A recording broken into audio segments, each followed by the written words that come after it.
जय माता दी।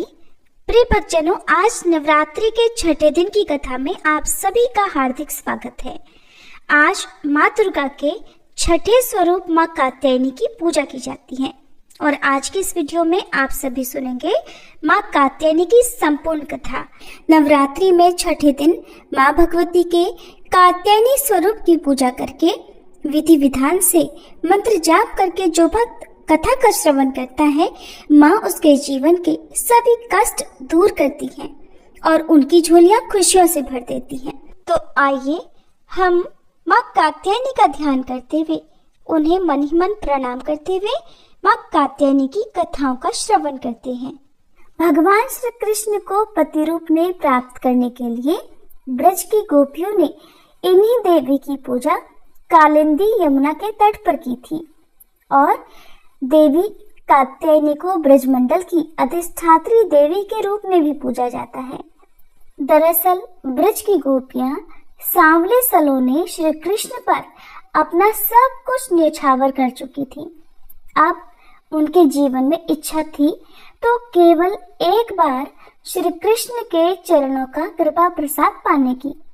सोते जागते, उठते बैठते, खाते पीते, हर समय यानी कि जीवन की प्रत्येक गति में उन गोपियों के तो मन में श्री कृष्ण ही बस गए थे। उन्हें आवश्यकता थी तो केवल श्री कृष्ण को रिझाकर उनके कमल रूपी श्री चरणों में आश्रय प्राप्त करने की। और जब श्री कृष्ण मथुरा चले गए तब सारी गोपियां बेचैन हो गईं, व्याकुल हो गईं। इन्हीं व्याकुलता भरे क्षणों में किसी ब्रज गोपी ने अपनी दादी नानी के मुख से ये सुन लिया कि कात्यायनी देवी व्रत के अनुष्ठान से मनवांछित वर प्राप्त होता है। बस फिर क्या था, ब्रज की सभी कुमारी गोपियों ने नंद बाबा के लाडले कामदेव की छवि को धूमिल करने वाले और सूर्य की आभा से भी अधिक दैदीप्यमान गोविंद माधव को प्राप्त करने के लिए मन में दृढ़ विश्वास रखकर सामूहिक रूप से देवी कात्यायनी को प्रसन्न करने के लिए कात्यायनी व्रत करने का संकल्प एक साथ ले लिया। ब्रज गोपियों ने अपने प्राण प्रियतम को प्राप्त करने के लिए माँ कात्यायनी के पूजन का व्रत विशुद्ध भाव से प्रारंभ कर दिया। जब हेमंत ऋतु आई, उसके पहले ही महीने में अर्थात मार्गशीर्ष मास में नंद बाबा के ब्रज की कुमारियां कात्यायनी देवी की पूजा और उपवास करने लगी। वे केवल हविष्यान्न ही खाती थी। वे कुमारी गोपियां पूर्व दिशा का सूरज लाल होते होते यमुना जल में स्नान कर लेती, यानी ब्रह्म मुहूर्त में उठ जाती और तट पर ही देवी की बालुका से मूर्ति बनाकर सुगंधित चंदन, पुष्प, तरह तरह के नैवेद्य, धूप, दीप, छोटी बड़ी भेंट की सामग्री, आम, अशोक के पल्लव, फल और चावल आदि से उनका पूजन करती। साथ ही कात्यायनी महामाये महायोगिन्याधीश्वरी नंद गोपसुतम देवी पति में कुरुते नमः इति मंत्रम जपन्यस्ताम पूजाम चक्र कुमारी कहा। इस तरह मंत्र का जाप करती भी वे कुमारी गोपियां देवी कात्यायनी की आराधना किया करती। इस तरह उन गोपियों का जिनका मन श्री कृष्ण के प्रति निछावर हो चुका था, जिनका तन मन श्री कृष्णमय हो चुका था, इस संकल्प के साथ उन्होंने 1 महीने तक देवी कात्यायनी की भली भांति पूजा की। इस प्रकार की नंद नंदन श्याम सुंदर ही हमारे पति हो। वे प्रतिदिन ब्रह्म मुहूर्त में ही नाम ले लेकर एक दूसरी सखी को पुकार लेती और फिर एक दूसरे के हाथ में हाथ डालकर ऊंचे ऊंचे स्वर से भगवान श्री कृष्ण की लीला और नामों का गान करती हुई यमुना जल में स्नान करने के लिए जाती। एक दिन सारी गोपियों ने प्रतिदिन की तरह यमुना जी के तट पर जाकर अपने अपने वस्त्र उतार दिए और भगवान श्री कृष्ण के गुणों का गान करती हुई बड़े आनंद से वे जल क्रीड़ा करने लगी। भगवान श्री कृष्ण सनकादि योगियों और शंकर आदि योगीश्वरों के भी ईश्वर हैं। उनसे गोपियों के मन की यह इच्छा छुपी नहीं रही। वे उनका अभिप्राय जानकर अपने सखा ग्वाल बालों के साथ उन कुमारी गोपियों की साधना सफल करने के लिए यमुना तट पर पहुंच गए। उन्होंने अकेले ही उन सब गोपियों के सारे वस्त्र उड़ा दिए और बड़ी फुर्ती से कदम्ब के एक वृक्ष पर चढ़ गए। उनके साथी ग्वाल बाल अब ठठा ठठा कर हंसने लगे और स्वयं श्री कृष्ण भी हंसते हुए गोपियों से हंसी हंसी की बात कहने लगे। अरे कुमारियों, अगर इच्छा हो तो तुम यहाँ आकर अपने अपने वस्त्र ले जाओ। मैं तुम लोगों से सच सच कहता हूँ, मैं हंसी मजाक बिल्कुल नहीं कर रहा। तुम लोग व्रत करते करते दुबली हो गई हो। ये मेरे सखा ग्वाल बाल जानते हैं कि मेरी कोई भी बात कभी झूठी नहीं होती। सुंदरियों, अगर तुम्हारी इच्छा हो तो अलग अलग आकर अपने अपने वस्त्र ले लो या सब एक साथ आ जाओ, मुझे इसमें भी कोई आपत्ति नहीं। भगवान श्री कृष्ण की यह हंसी मजाक देखकर गोपियों का हृदय प्रेम से सराबोर हो गया। वे फिर थोड़ा सकुचाकर शर्मा कर एक दूसरे की ओर देखने और मुस्कुराने लगी, जल से बाहर नहीं आई। तब भगवान ने हंसी हंसी में ये बात कही। तब उनके विनोद से कुमारियों का चित्त उनकी ओर और भी खिंच गया। वे ठंडे पानी में गले तक डूबी हुई थी और उनका शरीर थर थर कांप रहा था। तब उन्होंने जल में बैठे बैठे ही श्री कृष्ण से कहा, प्यारे श्री कृष्ण, तुम ऐसी अनीति भरी बातें मत करो। हम जानती हैं कि तुम नंद बाबा के लाडले लाला हो, हमारे प्यारे हो। सारे ब्रजवासी तुम्हारी सराहना करते रहते हैं। देखो, हम ठंड के मारे ठिठुर रही हैं, तुम हमारे वस्त्र दे दो। श्याम सुंदर ते दास्य करवाम तवोदितम देहि वासांसी धर्मज्ञ नोचेद रागे ब्रुवामहे।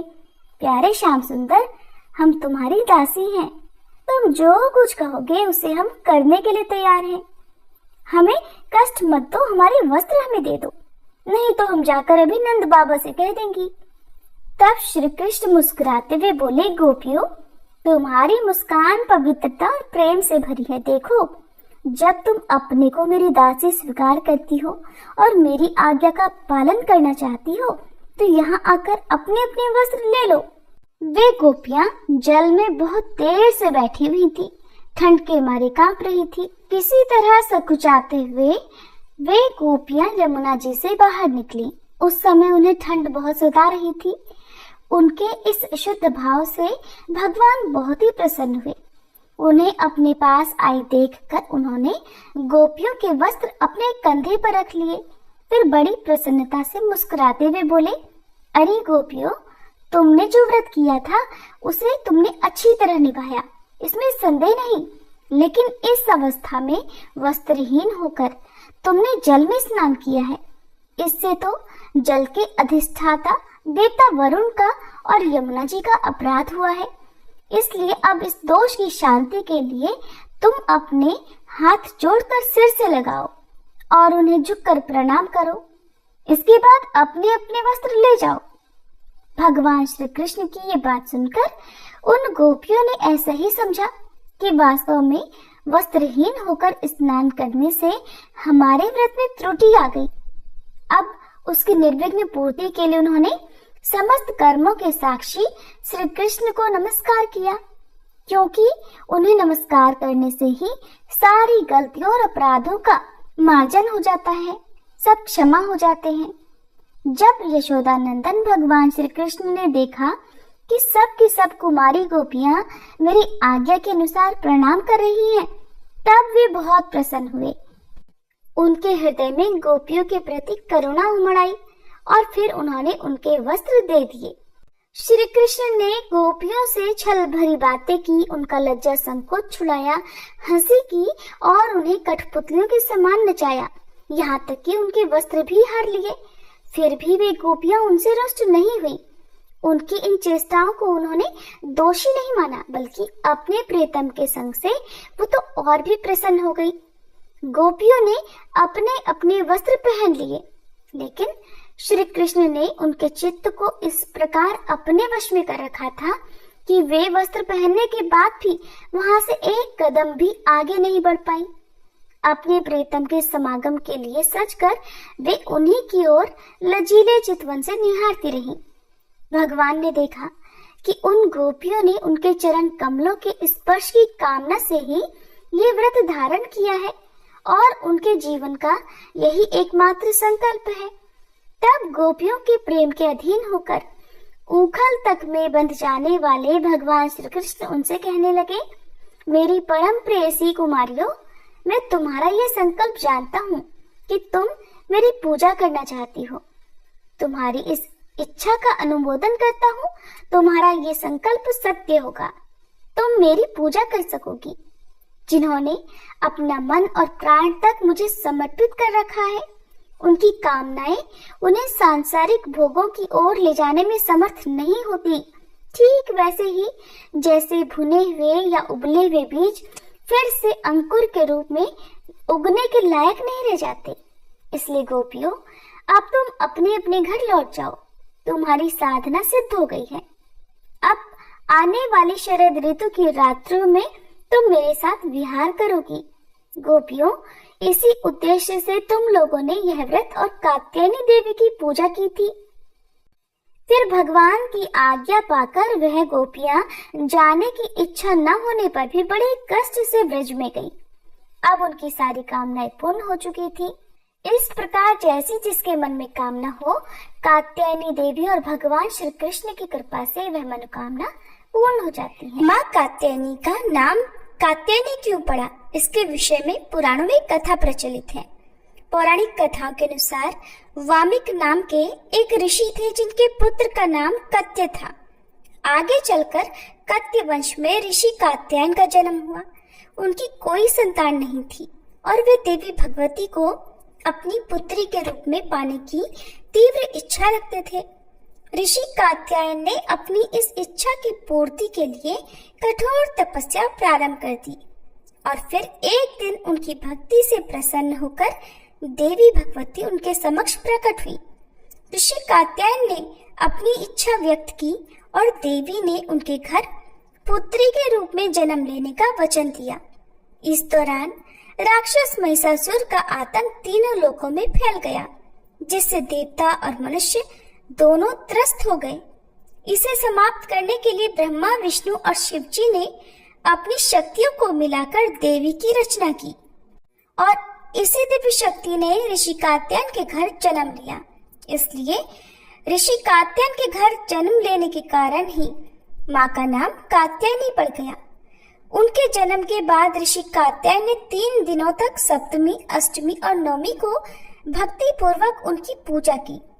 10वें दिन देवी कात्यायनी ने महिषासुर को परास्त कर उसका वध किया और तीनों लोगों को उसके अत्याचार से मुक्त कराया। ये थी माँ कात्यायनी की कथा। और आज के दिन भगवान श्री कृष्ण और राधा रानी की कथा सुनकर जो भक्त सच्चे मन से फिर माँ कात्यायनी की पूजा करता है और गोधूली मुहूर्त में कथा का श्रवण करके दीपदान करता है, उसके सभी मनोरथ राधा रानी की कृपा से पूर्ण हो जाते हैं। तो प्रिय भक्तजनों, अब सुनिए श्री श्यामा श्याम जी की कुछ पावन कथाएं। प्रिय श्रोताओ, अगर कान्हा जी को प्रसन्न करना है और कान्हा जी की कृपा पानी है तो पहले राधा रानी का नाम लेना चाहिए, और अगर राधा रानी को प्रसन्न करना है तो कान्हा जी का नाम रटना चाहिए और कान्हा जी की भक्ति करनी चाहिए। राधा रानी बहुत प्रसन्न हो जाती हैं। और जिस पर राधा रानी की कृपा हो, भला वो निस्सहाय कैसे रह सकता है। एक बार की बात है, वृंदावन में एक संत रहते थे। श्रीमद् भागवत पुराण में उनकी बड़ी निष्ठा थी। उनका रोज का नियम था कि वो भागवत महापुराण का रोज एक अध्याय का पाठ किया करते और पाठ करने के बाद उस पाठ को राधा रानी जी को अर्पण कर देते। वो संत वृंदावन छोड़कर कहीं भी आते जाते नहीं थे। उन्हें जो कुछ भी चाहिए था, लोग भक्ति भाव से खाना पीना, उनकी जरूरत का सामान उनकी कुटिया पर ही दे जाया करते थे।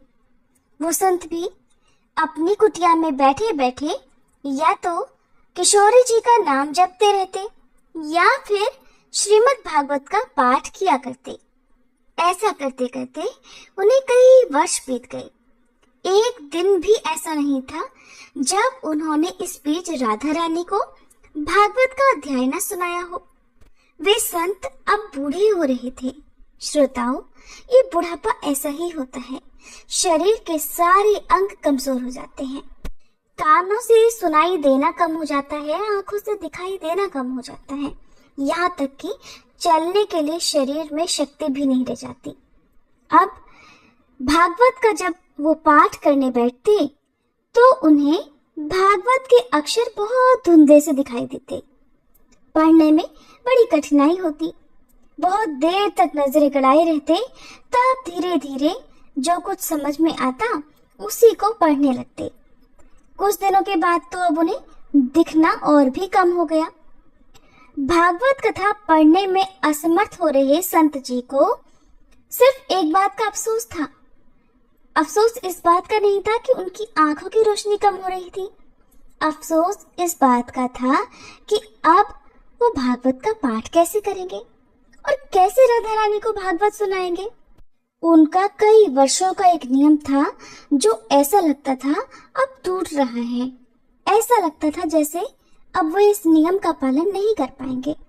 हर समय उनके मन में बस यही दुख रहता कि अब मैं राधा रानी को भागवत कैसे सुना पाऊंगा। अब एक दिन की बात है, उन्होंने भागवत की पुस्तक निकाली और पढ़ने का प्रयास किया, लेकिन सारे अक्षर धुंधले दिखाई दे रहे थे। उन्हें एक भी अक्षर समझ में नहीं आया। बड़े दुखी हो गए और दुखी मन से अब वे भगवान कृष्ण को याद करने लगे कि प्रभु, मैं इतने दिनों से भागवत का पाठ कर रहा हूँ, आपने आज ऐसा क्यों किया? बताइए, अब मैं राधा रानी को पाठ कैसे सुनाऊंगा? और ये सोचकर और भगवान को याद करते करते वो रोने लगे। रोते रोते सारा दिन बीत गया, शाम हो गई। यहाँ तक कि दुख के मारे संत जी ने उस दिन कुछ भी नहीं खाया पिया, क्योंकि उनका रोज का नियम था कि जब तक वो भागवत का एक पाठ राधा रानी को सुनाकर उन्हें समर्पित नहीं कर दे, वो भोजन ही नहीं करते थे, न ही पानी पीते थे। जब शाम हो गई तभी उनके दरवाजे पर एक दस्तक हुई। किसी ने दरवाजा खटखटाया और एक तो संत जी को वैसे ही कम दिखाई दे रहा था। उन्हें ये भी नहीं पता चलता था कि सामने कौन उनसे बात कर रहा है या कौन उनके दरवाजे पर दस्तक दे रहा है। वे किसी को पहचानने में भी असमर्थ हो चुके थे। किसी तरह से दरवाजे पर पहुंचे, दरवाजा खोलकर बोले, कौन है? तब एक नन्हा सा बालक बोला, बाबा, माँ ने आपके लिए खाने के लिए भोजन भेजा है। वो संत दुखी तो थे ही, भोजन की बात सुनते ही बोले, नहीं चाहिए खाना, जब तक मेरा नियम पूरा नहीं होगा मैं भोजन नहीं करूंगा। वो नन्हा बालक बोला, बाबा, कौन सा नियम? अब ऐसा लगा मानो उन संत को अपना दुख बांटने वाला कोई मिल गया हो। सुबह से शाम हो गई, उनके मन में जो भारी दुख था अब वे उसी बालक को सुनाते हुए बोले, बेटा, मैं रोज अपनी राधा रानी को भागवत का एक पाठ सुनाया करता हूँ और उसके बाद ही कुछ खाता हूँ, और आज तो सुबह से शाम हो गई, मैंने पढ़ने का बहुत प्रयास किया, लेकिन मेरी आंखों से आज तो बिल्कुल भी नहीं दिखाई दे रहा। ऐसा लगता है आज ही मेरी आंखों की रोशनी चली गई है। ऐसा कहकर वो संत बाबा रोने लगे।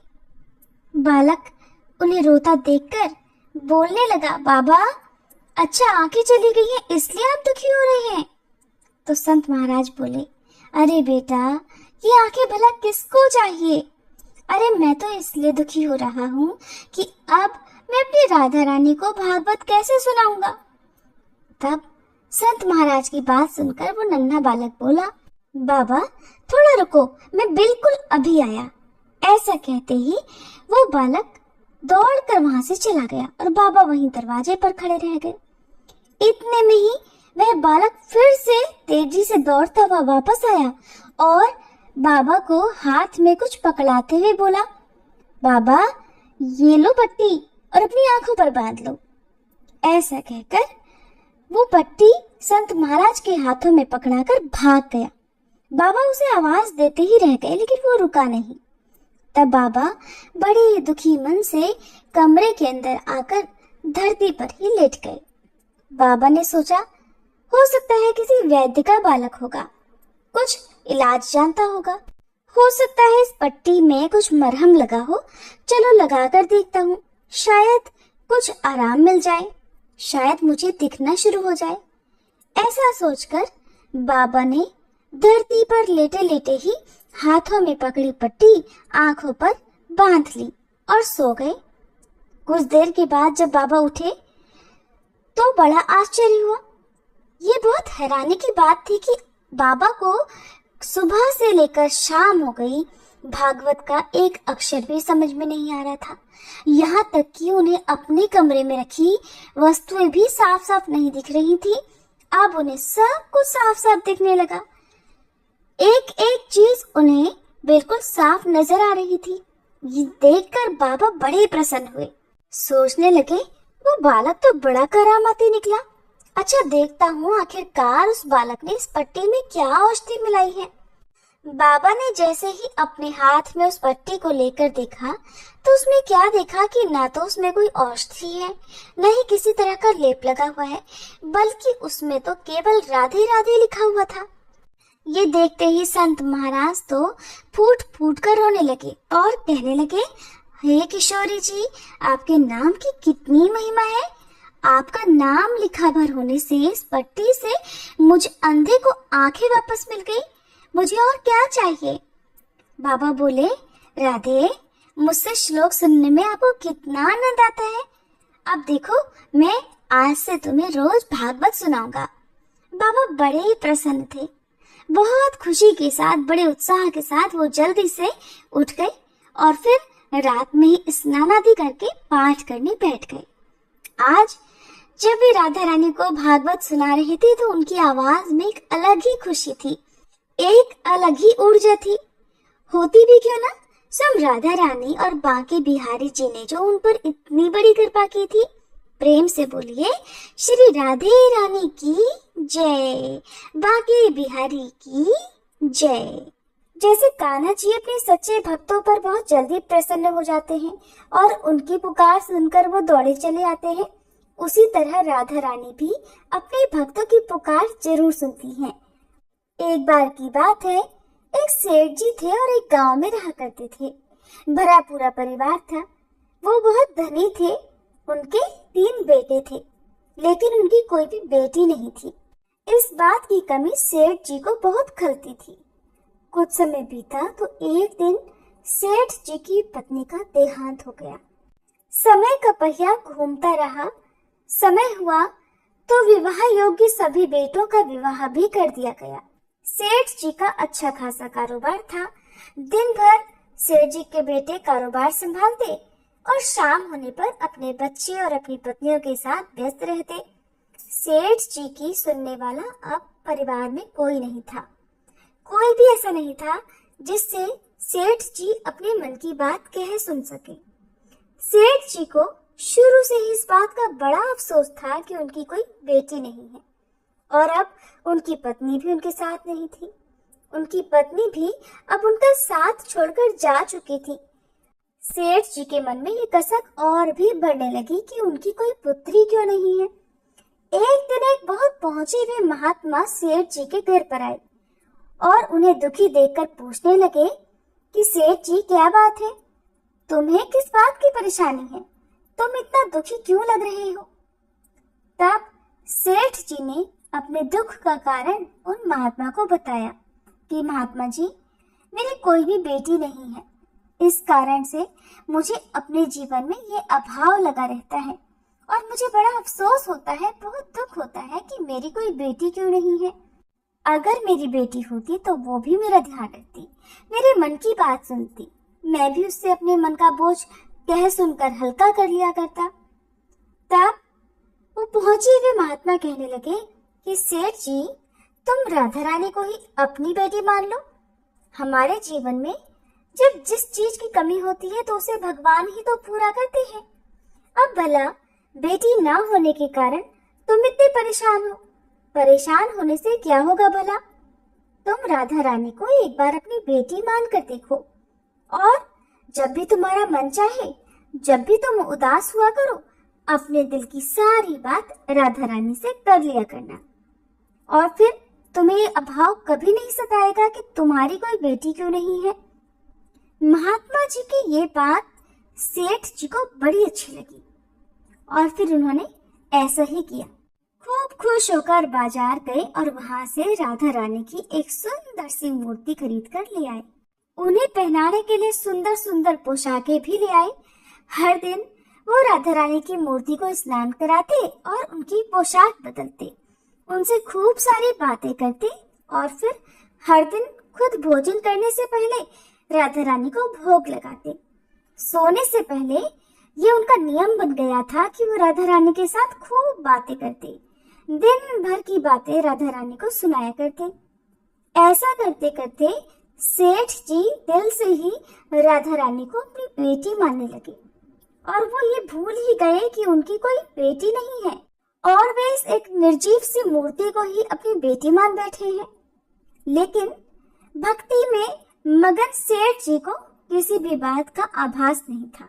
उन्हें बस पता था तो ये कि उनकी एक बेटी है जिससे वो हर दिन खूब सारी बातें करते हैं।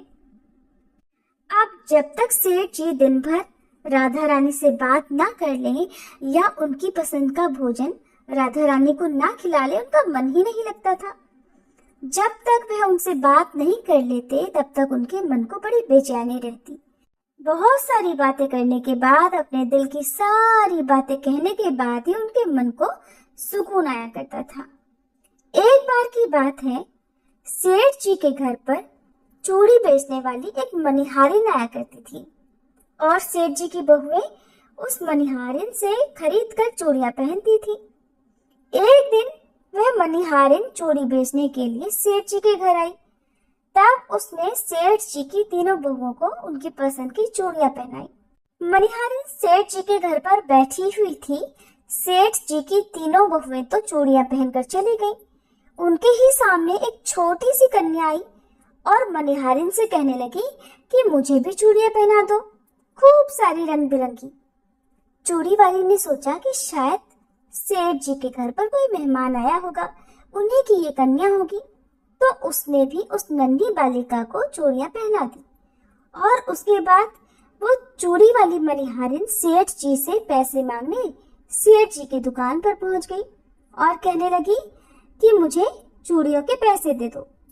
और उसने पहले से अधिक पैसे मांगे तो सेठ जी ने कहा, क्या बात है, तुम हर बार तो इतने रुपए की चूड़ियां पहना कर जाती हो, क्या तुम्हारी चूड़ियां महंगी हो गई हैं जो हर बार से अधिक रुपए मांग रही हो? तो मनिहारिन बोली कि नहीं सेठ जी, मैंने चूड़ियों का दाम तो नहीं बढ़ाया। हाँ, लेकिन आज मैंने 3 लोगों को नहीं बल्कि 4 लोगों को चूड़ियां पहनाई हैं। सेठ जी ने सुना तो कहने लगे, अरे तुमसे कोई गलती होगी, मेरे घर पर तो चूड़ी पहनने के लिए सिर्फ 3 बहुएं हैं। ये लो, तुम 3 बहुओं की चूड़ी के पैसे रखो। मनिहारिन ने कुछ नहीं बोली, सेठ जी से पैसे लेकर चुपचाप अपने घर आ गई। शाम हुई तो सेठ जी दुकान से अपने घर पर आए। आकर उन्होंने सबसे पहले राधा रानी को भोग लगाया और फिर हर बार की तरह दिन भर की सारी बातें राधा रानी से बताई और सो गए। उस रात सेठ जी के सपने में राधा रानी आ गई और बोली, बाबा, आपने चूड़ी वाली को मेरी चूड़ी के पैसे क्यों नहीं दिए? जब आप मुझे अपनी बेटी मानते हो तो फिर बताओ मुझे कि आपने मेरी चूड़ी के पैसे मनिहारिन को क्यों नहीं दिए? ऐसा कहकर राधा रानी एक छोटी सी बेटी की तरह, लाडली बेटी की तरह सपने में रोने लगी। ये देखकर घबराहट के मारे सेठ जी की तो आंख खुल गई। अपनी लाडली बेटी को रोता देखकर सेठ जी भी रोने लगे। जब सुबह हुई तो भागे भागे मनिहारिन के घर गए और बहुत सारे सोने के सिक्के उसके पैरों में रख दिए और मनिहारिन से बोला कि बहन, तुम कल सच बोल रही थी कि तुमने कल 4 को ही चूड़ी पहनाई थी और मैंने तो श्री जी को अपनी बेटी माना है। तुम बहुत भाग्यशाली हो जिसको राधा रानी के दर्शन हुए हैं। अरे मैं तो इतने दिनों से उनके दर्शन को तड़प रहा हूँ और तुमने बस एक बार में ही उनके दर्शन कर लिए। ऐसा कहकर सेठ जी रोने लगे। फिर हाथ जोड़कर बोले, बहन तुम्हें चूड़ी का जो भी दाम चाहिए मुझसे मांग लो। सेठ जी को रोता देखकर मनिहारिन की आंखों में भी आंसू आ गए और मन ही मन सोचने लगी कि जब मुझे खुद राधा रानी के दर्शन हो ही गए हैं तो फिर भला मुझे सेठ जी से दाम क्यों लेने और मुझे इससे ज्यादा क्या चाहिए। वो भी सेठ जी के सामने हाथ जोड़कर बोली कि आपके ही कारण मुझे राधा रानी के दर्शन हुए हैं और मेरा ये जीवन सफल हो पाया। अब मुझे कुछ नहीं चाहिए। ऐसी है हमारी लाडली जो की महिमा। सभी प्रेम से बोलिए, श्री राधा रानी की जय। अगर लाडली जी की ये कथाएं आपके मन को छू गई हो तो इस वीडियो को लाइक तो जरूर कीजिएगा। अब सुनिए माँ कात्यायनी स्तोत्र का हिंदी अनुवाद।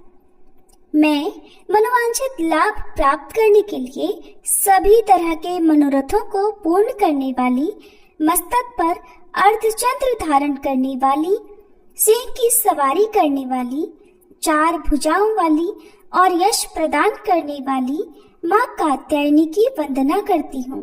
कात्यायनी माता के शरीर का रंग स्वर्ण धातु जैसा चमकदार है। वे हमारे आज्ञा चक्र में स्थित होती हैं और उसे मजबूत करने का कार्य करती हैं। वे माँ दुर्गा का छठा रूप है, जिनके 3 नेत्र हैं। उनके हाथ भक्तों को वरदान और अभय देने की मुद्रा में है। यह धरती उनके पैरों में है और हम सभी भक्तगण माँ कात्यायनी का ही ध्यान करते हैं। माँ कात्यायनी पीले रंग के वस्त्र धारण करती है। उनके मुख पर स्नेह के भाव है और उन्होंने नाना प्रकार के आभूषणों से अपना अलंकार किया हुआ है। उन्होंने अपने शरीर पर मंजीर, हार, केयूर, केंकड़ी और रत्नों से जड़ित कुंडल धारण किए हुए हैं। मैं प्रसन्न मन के साथ माँ कात्यायनी की आराधना करती हूँ। उनका स्वरूप बहुत ही सुंदर, कमनीय, रमणीय और वैभव युक्त है। तीनों लोकों में उनकी पूजा की जाती है। कात्यायनी देवी की आभा से हम सभी को अभय मिलता है और हमारे भय दूर हो जाते हैं। उन्होंने अपने हाथ में कमल पुष्प ले रखा है और मस्तक पर मुकुट पहन रखा है जिसमें से प्रकाश निकल रहा है। उनका मुख आनंद देने वाला है और वे भगवान शिव की पत्नी है और हम सब उन्हें नमस्कार करते हैं।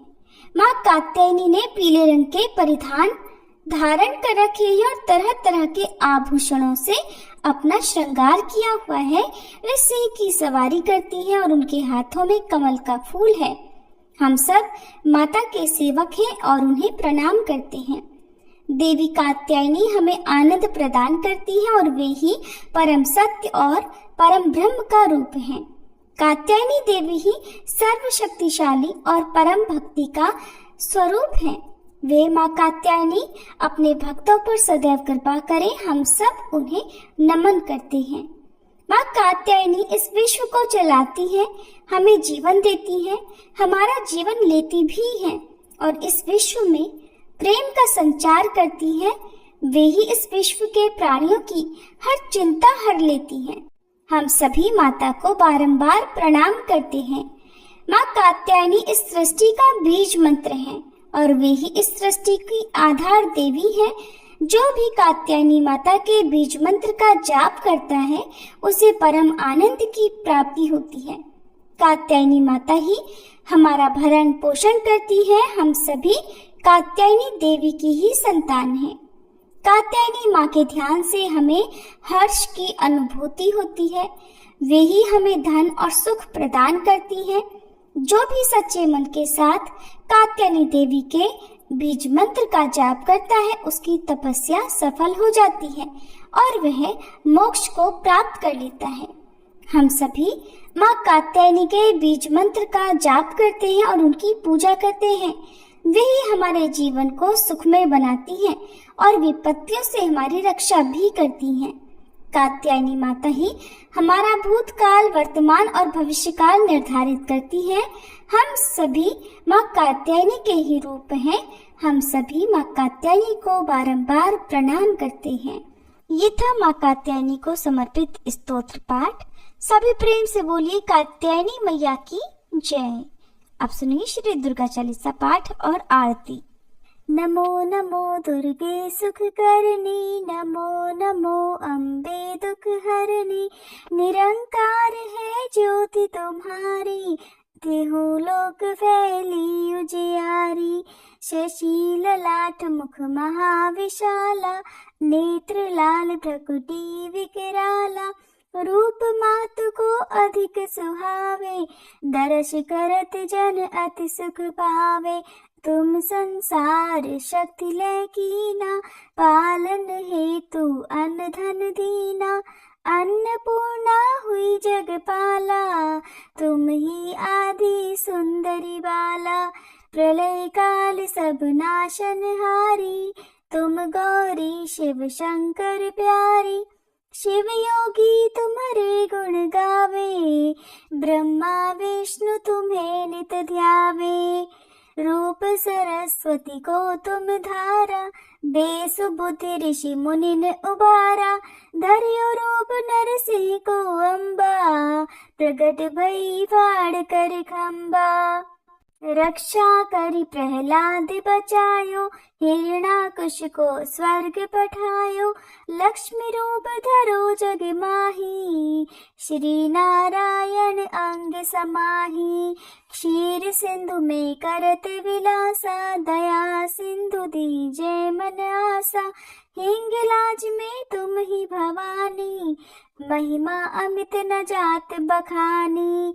मातंगी अर्धुमावती माता, भुवनेश्वरी बगला सुखदाता। श्री भैरव तारा जगतारिणी, छिन्न भाल भव दुख निवारिणी। के हरि वाहन सोह भवानी, लांगुर वीर चलत अगवानी। कर में खप्पर खड्ग विराजे, जाको देख काल डर भाजे।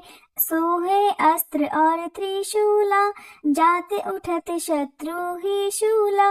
नगर कोटि में तुम ही विराजत, तिहु लोक में डंका बाजत। शुंभ निशुंभ दानव तुम मारे, रक्त बीज शंखन संहारे।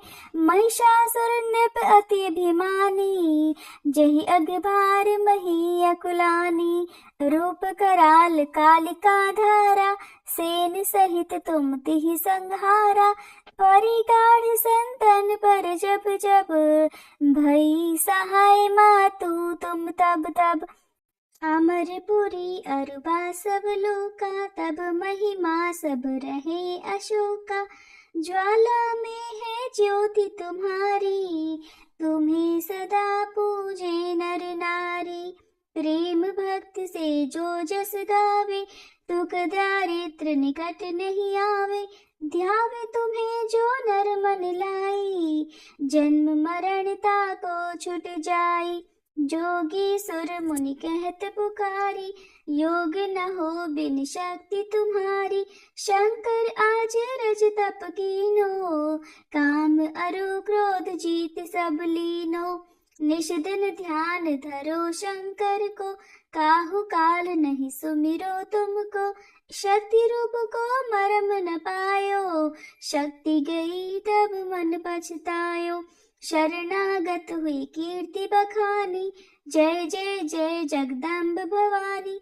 भई प्रसन्न आदि जगदम्बा, दई शक्ति नहीं कीन विलंबा।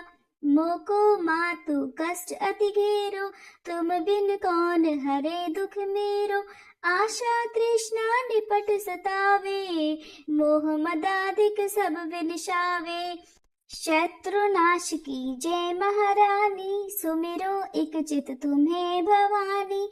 करो कृपा है मातु दयाला, रिद्धि सिद्धि दे करहु निहाला। जब लग जीव दया पल पाऊं, तुमरो यश मैं सदा सुनाऊं। दुर्गा चालीसा जो कोई गावे, सब सुख भोग परम पद पावे।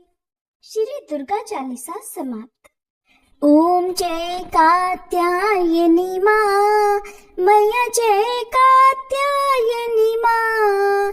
पूजन तेरा करते, दया मानित करना। ओम जय कात्यायनी माँ। उमा पार्वती पार्वती गौरी दुर्गा तुम ही हो माँ, चार भुजाधारी माँ गावे तेरी महिमा। ओम जय कात्यायनी माँ। महिषासुर को मारा, देवों को अभय दिया, आया जो तुम्हारी शरण माँ, कष्टों से दूर किया। ओम जय कात्यायनी माँ। शेर सवारी तुम्हारी, पुष्प खड्ग सोहे, अभय दान माँ देती, छवि अति मन मोहे। ओम जय कात्यायनी माँ। ब्रह्म स्वरूपा माता, दोषों से मुक्त करो, दुर्गुण हर लो माता, भक्तों पर दया करो। ओम जय कात्यायनी माँ। छठवें नवरात्रि में पूजे जन माता, गोधूली बिना है पावन, ध्यावे जो सुख पाता। ओम जय कात्यायनी माँ। हम अज्ञानी मैया ज्ञान प्रदान करो, कब से तुम्हें पुकारे मैया दर्शन दो। ओम जय कात्यायनी माँ। सभी देव तुम्हें ध्यावे, नमन करे सृष्टि, हम भी करे गुणगान, कर दो माँ सुख वृष्टि।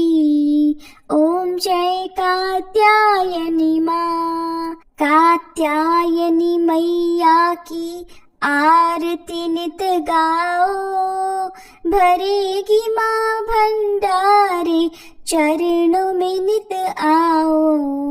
ओम जय कात्यायनी माँ।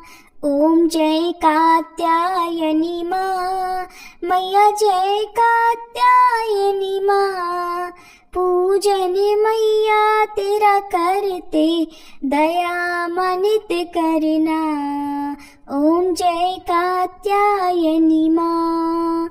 प्रेम से बोलिए शेरों वाली मैया की जय, कात्यायनी मैया की जय।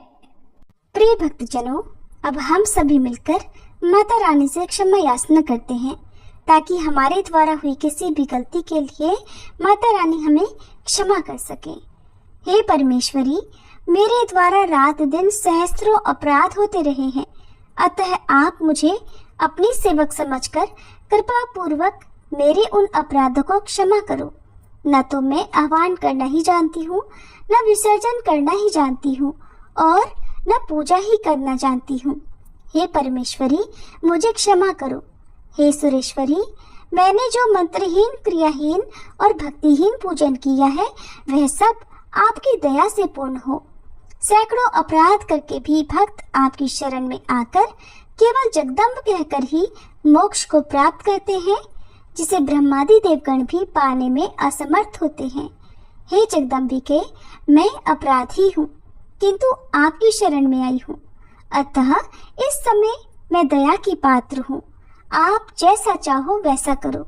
अज्ञानवश या बुद्धि भ्रम होने के कारण भूल से मैंने जो कुछ भी कम या अधिक कर दिया हो, हे देवी, हे परमेश्वरी, सब अपराध क्षमा करो और प्रसन्न हो। हे जगन्माता, हे कामेश्वरी, सच्चिदानंद स्वरूपिणी परमेश्वरी, आप प्रेम पूर्वक मेरी यह पूजा स्वीकार करो और मुझ पर प्रसन्न हो। आप गुप्त से भी गुप्त वस्तु की रक्षा करने वाली हो। आप मेरे किए हुए इस जप को ग्रहण करके मेरे सभी अपराधों को क्षमा करो। हे देवी, हे महेश्वरी, आपकी कृपा से मुझे सिद्धि की प्राप्ति हो।